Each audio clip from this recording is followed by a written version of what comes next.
meticulously documented and presented to us by the people who are carrying it out. We at Al Jazeera have collated all that evidence, packaged it. What it reveals is truly shocking. We focus on the town of Khibu, which is a small town of about 13,000 people. The Israeli army enters this town just after Christmas. It's emptied of people, and they simply destroy it. And they record themselves doing it. They post before and after videos, and the town is entirely flattened. There is no precedent for this in the whole history of the Israeli army. We have become addicted to explosions. The willful destruction of civilian property for punitive reasons, or even perhaps to create a buffer strip, is illegal. You can't do that. It's against international law. And they're doing it, and they're recording it, and they're putting it on Facebook. And we know the names of the soldiers and the commanders who did it. They go into the homes of Palestinians, and they're often clearly staying there, and they just smash them up. And they film themselves smashing them up.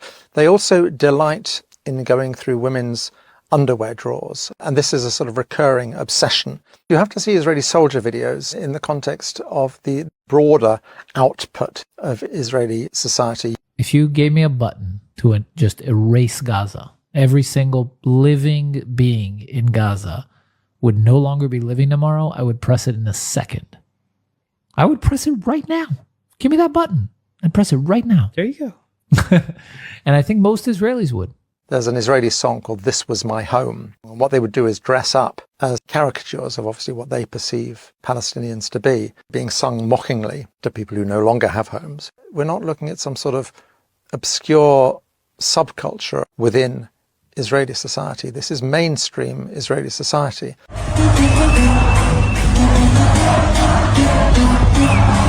When people tell you who they are, believe them. It's an entire nation out there that is responsible, and we will fight until we'll break their backbone. 972 magazine carried a story about how the Israelis were using AI, artificial intelligence, for targeting. Essentially, they had a problem. They wanted a rate of strikes in the Gaza Strip, which human computation couldn't keep up with. They needed to use AI to identify these targets. They're using people's phones and their social media, any information at all they can scrape about them, and then they track them through their phones. So who are they talking to on their phone? Who are they simply near as they're carrying their phones around? And they have a little league table. And if you accumulate enough points, you can be killed. The terrifying thing is, how do you kill them? Where do you kill them? And they reached the calculation that it's much easier to kill people when they're at home, which is where the second bit of software kicks in, which is called Where's Daddy? The naming is indicative of a fairly dark sense of humour. They track you.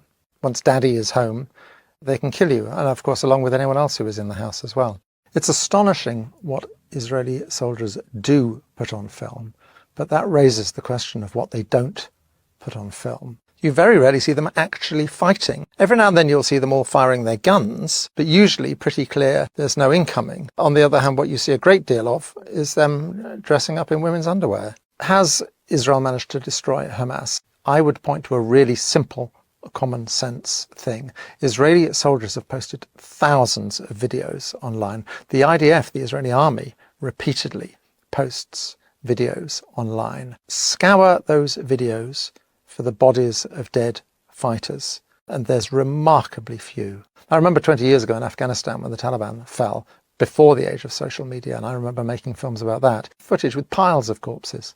It's extraordinary how few dead Hamas fighters we are seeing. Another extraordinary facet of this conflict is the repeated attacks on hospitals. They have assaulted every single one of the 36 hospitals in the Gaza Strip. We have the films of Mohammed al-Halou, a remarkable young journalist who really chronicled the whole story of the Nasser hospital. The Israelis are very keen to drive people taking refuge in the hospital out, to force them further south. They send a messenger into the hospital to order the people there to leave, and they use a detainee. And they've made it quite clear to him, they know who his mother is, where she is, and that she will be killed if he does not return. So he does return. They send him back because the people still aren't leaving. People aren't leaving because they don't trust the Israelis. One of the few people who does leave is his mother. She follows him out with a small group of other people, and he's killed in front of her eyes, having used him as a messenger, as a human shield, effectively. They simply shoot him. They shoot him 3 times in front of her eyes and kill him.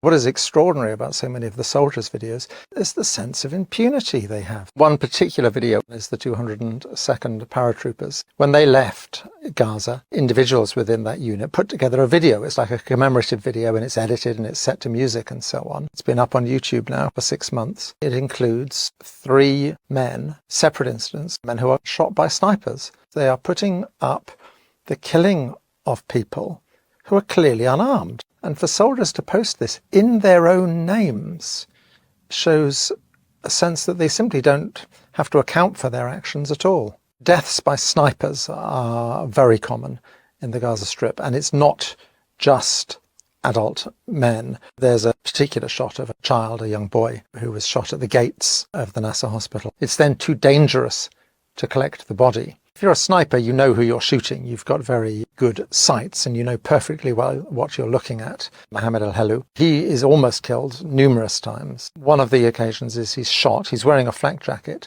They've actually managed to hit the thing that says press. One of the dreadful things about working as a journalist and as a human rights worker during this conflict, not only do you not have sort of immunity, as it were, you are positively a target. Detainees are clearly abused when they are first taken prisoner. We've all seen the images of them stripped to their underwear. It's clearly designed to humiliate. We gathered accounts in the Gaza Strip of people being beaten. We have a picture of one man who had a Star of David carved into his back. In a way, for many, this is just a prelude to when they're taken into Israel, to these detention centres. In our film, we have one grotesque eyewitness account of a dog being used to rape someone. لفجأة جردوه من ملابسه السفلية. إجا كابتن كان موجود، إجا زي وضع مادة إشي حاجة إشي يعني على مؤخرة الشاب، وأطلقوا وكان في كلب موجود، أطلقوا عليه الكلب. كلب هذا يعني كيف أقول لك، مش مارس الجنس، اغتصب الشاب، اغتصبوه في معنى الكلمة.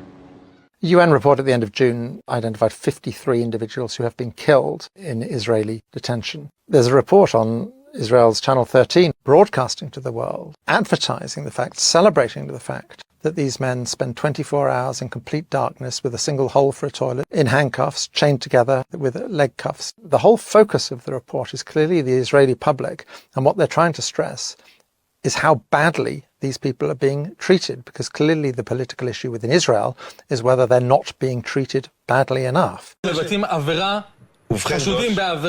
של אינוס, בעצור כפות, זה לא מעניין אותך? בגדול, עוד פעם, זה מעניין לי את העכוז מה עשו לאיש חמאס הזה. אני כל הזמן זוכר, קודם כל הדבר היחיד שמבחינתי הוא בעיה פה, זה שזו לא איזושהי מדיניות מוסדרת של המדינה להתעלל בעצירים. כי בגדול, זה גם, קודם כל מגיע להם, וזה אחלה נקמה שאנחנו צריכים לתת להם. ודבר שני, אולי זה גם ישמש אותנו קצת יותר כהרתעה. No one can hide here. No one can pretend they didn't know what was happening, because the Israelis were shouting it in our faces. The double standards of Western media, of Western politicians, are just breathtaking. I mean, you just have to look at David Lammy and Keir Starmer's response to the Iranian attack on Israel, which didn't actually kill anyone. I utterly condemn this attempt by the Iranian regime to harm innocent Israelis. And they were straight to the lectern condemning it in a way that they have not condemned the Israelis, who have killed over 40,000 people. It's quite clear that the lives of one group of people are worth more than the lives of another group of people.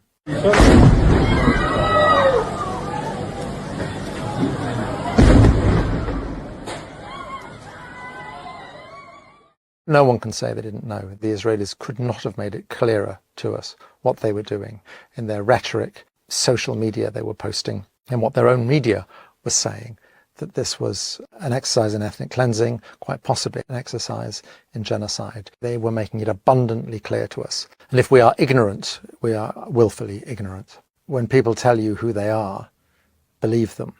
And the Israelis have certainly told us who they are over the last year. The experience of the last year is testimony to the inadequacy of traditional media in the West, which seems simply to be unable to tell this story